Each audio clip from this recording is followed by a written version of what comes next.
So as you finish up, I want to go back real quickly to this slide. So the first outcome of today was to help familiarize you guys and reemphasize what often makes difficult conversations. Now, I'm sure there's probably more than just these four, but these are, again, kind of four main ingredients.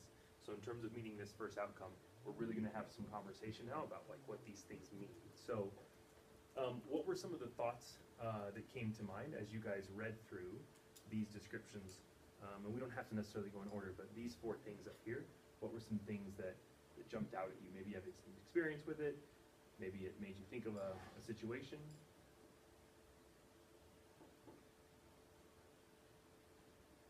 Say assumptions about intent. I've had the same conversation with two different teachers recently where when something in their classroom is a 4, they get very, very upset about it and push back. And I've had these two totally separate teachers say, because I am not a 4. And I had to explain, just say, I'm not labeling you a 4. I'm saying this lesson, this day, this class period when I was in your room, this is what I observed. It doesn't mean that there's a label on you that you are a 4 because of this one sport. And I found it interesting that that same conversation happened with two separate teachers.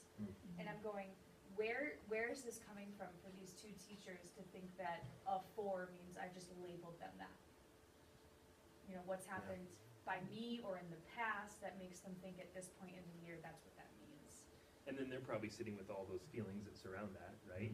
And the emotions. And we know, so a former colleague of mine, Rob Gould, is a special education specialist, he's like a guru, and talks a lot about the way that the brain works. We know that, you know, the way that when emotions come into play and our ability to process information decreases greatly. And so it becomes really challenging to even have a productive conversation when someone's emotional about whatever the situation might be. It's literally a physical response that our brain is inhibited. So sometimes, despite our best efforts, it's just not even a reality of what can happen there, depending on, again, the kind of the level of emotions that are in the room. Anything else that came up or spurred some thinking as reading through those things? I also had thoughts of assumptions about intent. When I'm watching a class, when there are things that I look at them and I wonder why, I don't try to make that assumption. That's before I walk out of the room. The question is, what was that for? Why? So that when I go back to fill in my form, I already have that idea. I learned last year making those assumptions about what I thought, and then teachers say, no, that's not what I was trying to do. So then we had to have that conversation during a time when I was trying to do coaching, and I find it's easier for me to clear that up before I go away and make assumptions. Perceptions.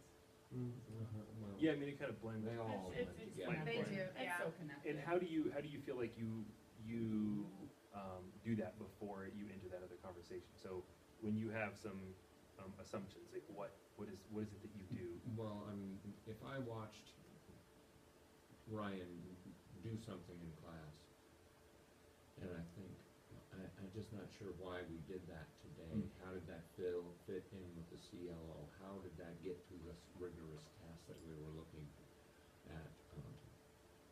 I usually have a few minutes between the next classes, and I can sit and say, what was this? And then we can discuss that at that point, so that when I go to write out the evaluation, I'm not giving them the score that, because I thought, that doesn't make any sense to me. Right. Why? And then if he can explain at that point, then I don't have to use that later on when we're debriefing and we're doing coaching. I don't have to go back and rehash this idea of I misinterpreted what I saw, so now all of my feedback is wrong, and we're going to have to do this a different way.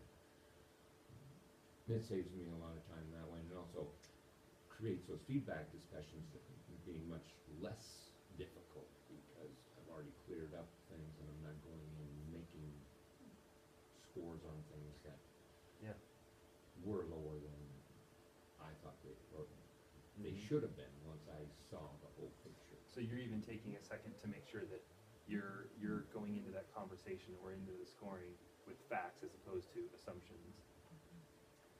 I think that's nice, it's good to ask the questions, just because sometimes it comes to like, was that planned, or is that just not planned? Mhm. I think it's just also like having that professional rapport, we all have those moments of just like, well, that sucked because I wasn't planned versus, I really thought this was gonna be the way. So was it ignorance or was it lack of intent? And the easier we can get that clarified, I think that also just kind of like protects our professional relationship. Like, let's just be honest, let's call a spade, Mhm. and then move on to the real work. I don't need to keep rehashing if it wasn't, you were not planned, and let's sit down together and let's work on that kind of like